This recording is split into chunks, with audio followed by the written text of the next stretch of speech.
Hello and welcome to the Futures Lab. So currently there's no way to lose our game, so let's fix that this week. We're going to create some code that will deal damage to our player when we hit the projectiles, and we're going to create a variable that keeps track of how much health or hit points our player has, and when we run out of hit points, we're going to lose the game. So what we're going to do is we are going to go to Events, make sure that you are in your heart sprite, and pull out when green flag clicked. Put it off by itself, and make sure there's plenty of space underneath it. So first of all, let's create some variables. Let's go to Variables, click on Make a Variable. The first one is going to be called Player Current HP.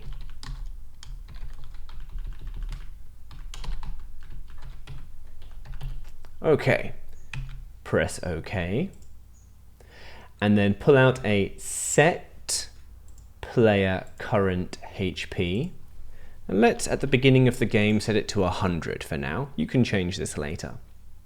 Now we're going to make a new variable, and we're going to call this player max HP, then press OK. Now, if you've played a game with HP or hit points or health or hearts, you'll know that there is a maximum amount, because if there's a way to heal yourself, you're usually not allowed to go above your starting health, your maximum health. So let's pull out another set variable, and let's set the player max HP to also be 100 for now. So what we're going to do now is we're going to go to Control and pull out forever and put that on the bottom of our code. And now we're going to get out an if then and put that inside our forever loop. Let's go to sensing and let's look for the top which says touching mouse pointer. Drag that out and let's put it in between the if and the then. And click on that mouse pointer and change it to projectile. Okay, that all looks pretty good. What we want to do now is we want to go to Variables and pull out a change player current HP, and then where it's got this 1 here, click on that and type in -1. This is how much damage our player is going to take when we touch a projectile. So that all looks pretty good. So let's have a look and see if that works. So when we start the game, our player current HP goes up to 100, and if I touch these projectiles, I start losing HP. Now the problem is, you'll notice that we're losing a lot.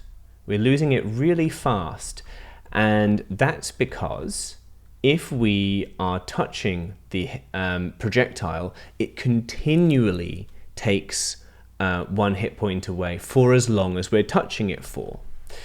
Now, if you've played video games before, you'll know that what often happens is when you get hurt, your player character flashes briefly, showing you that you're invulnerable just for like a fraction of a second, enough time for you to get out of danger again. Otherwise, you might lose too much of your health all at once. So we're going to create an invulnerability timer. So here's what we're going to do. We're going to go to Control, and we're going to pull out an if then else. Just put that off by itself for now.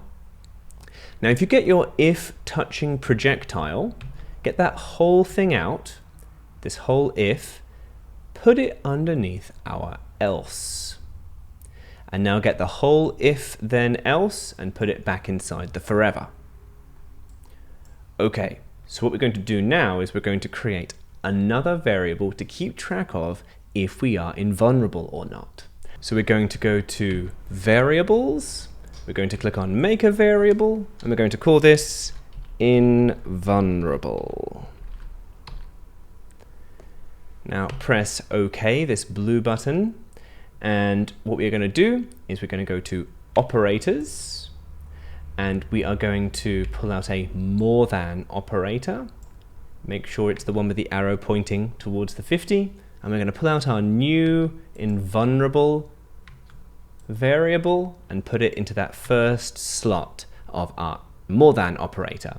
Click on that 50 and type in 0.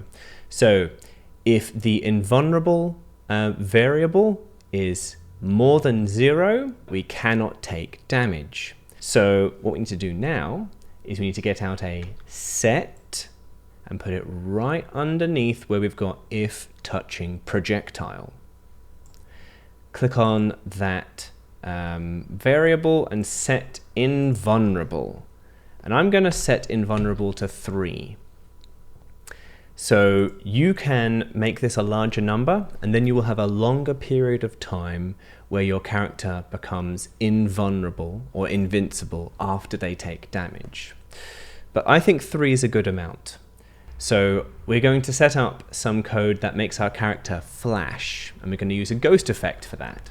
So what we're going to do is we're going to go to looks, the purple category, and we're going to pull out set color effect to 0, put it right underneath our if, change color to ghost, and change 0 to 90, sorry. And then, while we're here, pull out a clear graphic effects and put it right underneath. Now all we need is a couple of weights. So let's go to control, the orange category, pull out a wait 1 second, and put it in between our two purple blocks, and then another wait 1 second, and put it underneath clear graphic effects. Now 1 second is going to be too long for this, so I'm going to change the ones to 0.05. The other thing that we need to do is we need to go to variables. We need to make sure that if we have set our invulnerable variable up to 3, that it's slowly counting down back to the time when we're going to be vulnerable again. So pull out a change, put it right underneath our if invulnerable more than 0. Click on that variable. We want to change invulnerable by, click on that 1 and type in -1. Okay, so our if else statement is looking pretty good. Let's give it a test, shall we? So now what should happen is when we hit a projectile, we start flashing just for a little while, and during that time we can't take any more damage. So now we need something to happen when we run out of hit points. When this variable here reaches 0, we need to lose the game. Okay, so let's minimize that. Let's stop our project and let's have a look underneath if touching projectile. So we're going to pull out another if. So let's go to control, get out an if then, and put this right underneath change player current HP by -1. Then what we're going to do is we're going to go to operators. We're going to pull out a less than operator. That's the arrow pointing left. And we're going to go to variables. And we're going to pull out player current HP and put that in the first socket of our less than operator. Click on that 50 and type in 1. So let's go to control and pull out a stop all. Okay, so at this point, to test this so that it's not going to take too long, I'm actually going to make my game harder. I'm going to make it so that if I hit a projectile, I actually lose 15. I'll probably change this back, but I want to make sure that I can lose the game really fast. And as you can see, I've gone down here to a minus number, and we lose the game. Okay, that's what we want. That's good. So if you've played Undertale, you'll know that when you lose a game of Undertale, your heart breaks and separates a little bit. So let's put a cool little animation in to do that, shall we? Let's go up to costumes in the top left corner, and you should have your red costume, heart red. Now I'm going to rename this just as red, I think. And then what I'm going to do is I'm going to right click on that costume just here, and then I'm going to duplicate. And I'm going to rename this costume broken 1. Okay, so now what we're going to do is we're going to use this tool here, the eraser tool. Now I'm going to go to this setting here, which is how big the eraser is, and I'm going to make this setting 3. And what I'm going to do is I'm going to draw a little jagged line going down to cut the heart into 2 halves. So this is how I'm going to do it. I'm going to just sort of do like this. Now remember, our heart is quite small, so we want these sort of jagged lines to be quite big so that they're more noticeable. Oh, you can see those little jagged lines there. That's looking pretty good. So now what we're going to do is I'm going to right click on broken 1 and I'm going to duplicate it. And we should now have broken 2. And now what we should be able to do is go to our selection tool and click on each half of the heart. Now I could click and drag this left and drag that right so that they look like they're moving away from each other. I'm going to just select them and use the arrow keys on my keyboard to move them a little bit. Okay, and then I'm going to right click and duplicate broken 2 and move them a bit further apart in broken 3. And I'm going to keep doing this, and you can do this as many times as you want. And each time, just make sure that you're duplicating the new one. That looks quite effective. I like that. That reminds me very much of the real Undertale game. Okay, so now we've got our 6 broken costumes, and you might have a slightly different number, but make sure you know how many you have because we're going to need that information. So we've got 6, so let's go back to the code and let's go to looks and pull out a switch costume and put that right above our stop all. Now click on where it says whatever this is, maybe broken 6, and make sure that it's broken 1. Very important. And then we're going to go to control and we're going to pull out a repeat and put that right underneath switch costume. Make sure you pull this stop all and put it after the repeat. And then we're going to go back to looks and pull out a next costume and put it inside our repeat. Now if we have 6 costumes, then we want to go next costume 5 times. So however many costumes you have of your broken costumes, just do 1 less repeat than that. So we've got this working. Now what we need to do is need to make sure that when we start the game, we're not using the broken heart. So just go up to the top here where we've got when green flag clicked and pull out a switch costume and put that right underneath the when green flag clicked and make sure it's set back to red. Okay, let's give this a test. So I've still got hard mode on so that it's very easy to die. And now you can see that the heart sort of separated out. It looks really effective. And that happens and then we lose the game. So I'm pretty happy with that for now. Let's minimize this. Now, one thing that we should probably do is label what this code does. Now, I normally do a lot of this with my blocks to make it a bit more obvious what each bit of code does when we go back to look at it later. But we're not going to do that this time. We're going to use a slightly different method. So what I want you to do is right click on when green flag clicked, and I want you to normal click on add comment. Now I'm going to drag this comment just and make it a little bit smaller and put it right here. I'm going to click inside and I'm going to call this player collision, or projectile collision, in fact. That's what I'm going to call it.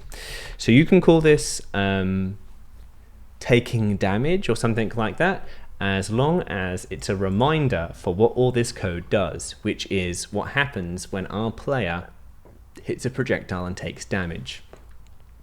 Now there's one last thing I'd like to do before we finish this up, and that is when we play a lot of games, there's something called screen shake that we don't often notice, but it makes a big difference. When you take damage in a game, sometimes the entire screen will shift very slightly, like this, and it really gives you a sense of something has happened, and the player subconsciously will notice the screen shake. And this is a really effective way of giving a lot of weight to when your player takes damage. So what we're going to do is we're going to use a variable to keep track of how much screen shake we're going to use. So we're going to go to variables. We're going to go into the top left corner and click on make a variable. And we're just going to call this screen shake. Okay.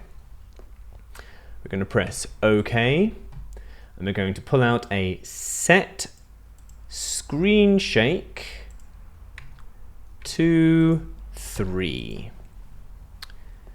Now what we're going to do is something fairly simple.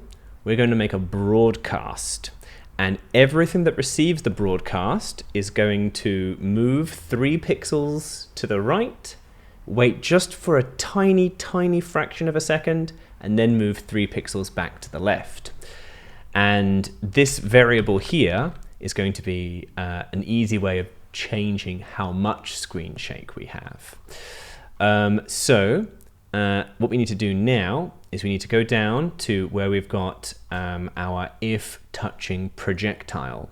And right underneath if touching projectile, we need to go across to events and pull out broadcast message 1, put that right underneath that if touching projectile, then click on where it says message 1, and then click on where it says new message.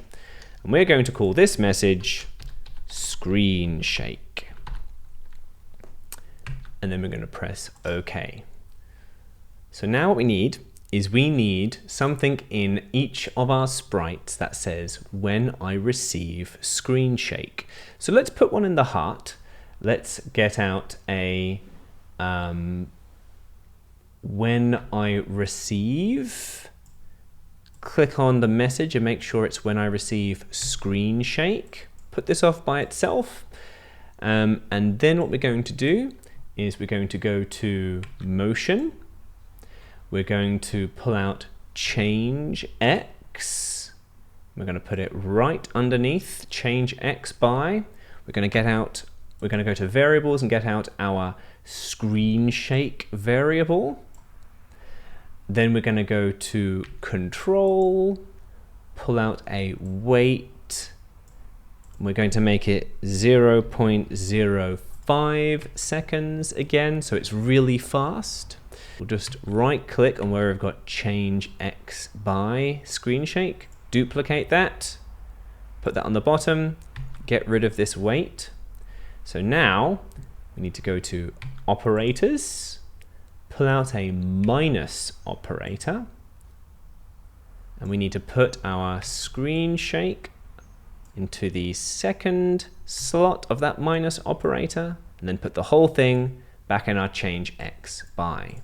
So this here, when I receive screen shake, change X, which means move to the right by whatever screen shake is, which is 3, then wait just for 0.05 seconds, a really short period of time, and then we need to go back to where we started. Now, this bit of code here, when I receive screen shake, click and hold on when I receive and drag the whole thing until your mouse goes over where we've got the sprite of our enemy. So for me, that's the scratch cat. Drop that in. And now do the same thing for the box. And now do the same thing for the projectile. Now each time we drop it in, the original stays here, but we've copied this code across. So you can see now we've got our scratch cat is here. When I receive screen shake, it's going to move with the screen shake. We need to go to our box, make sure that we've got the when I receive screen shake code. We do, that's good. Another thing that you should probably have, if you don't already, is make sure you have when green flag clicked, go to X0, Y0 to make sure that your box is always in the middle of the screen. Then we're going to go to projectile, and we should have somewhere good when I receive screen shake. Okay, so now all of our sprites are going to do that little move every time we get hit by a projectile. So let's see how that looks, shall we? Okay, and you see that? The whole screen sort of judders for a second there. At this point, make sure that in your heart code that your change player current HP by minus whatever is what you want it to be. I'm going to set mine back to -1 just so it's not too easy to die. Make sure that you have unticked some of the variables that you don't want to see. So let's just untick most of these. Next week, I'm going to show you how to take this variable of the current HP and we're going to turn it into a little HP bar. So as always, subscribe to see the next episode, ring the bell to get notifications for when we are putting up new episodes, where we're doing live streams and that kind of thing. And stay awesome, be cool to each other, and take care of yourselves. We'll see you next time, ninjas.